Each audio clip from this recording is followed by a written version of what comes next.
Hi, of course you can. Let me fill you in. People keep naming the Civil Rights Act as the thing that pushed white evangelical conservatives into championing for abortion as their next, moral majority, keep America pure kind of thing. And that's, partially true, but that happened in 1964. And we know that conservatives did not start to challenge Roe v. Wade until 7 years after it was passed. This was the early 1970s. So what happened between 1964 and the early 1970s that had them so spooked? And what does it compare to today? The first big thing was segregation. Brown v. the Board of Education had passed through the Supreme Court, and it required that schools were properly integrated. And white conservatives did not like that when they tried to flee and create charter schools and private schools where they could racially discriminate in peace.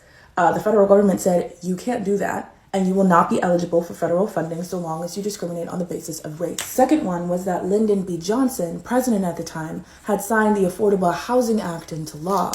That was after a particularly bloody summer of organizing where King marched over and over and over again. He got stoned in Chicago for trying to organize for affordable housing for low-income families that wasn't riddled with pests, mice, hypothermia, etc. And it got signed into law.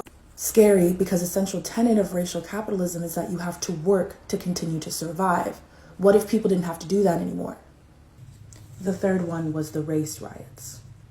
The last 2 years saw a similar mix of political consciousness in which capitalism was attacked on the basis of rental and housing assistance for COVID, eviction moratoriums, etc.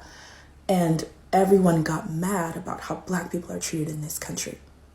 Both these things happen at a time where birth rates are declining all across the West. That being said, why might they keep us having children, and what might they take away next?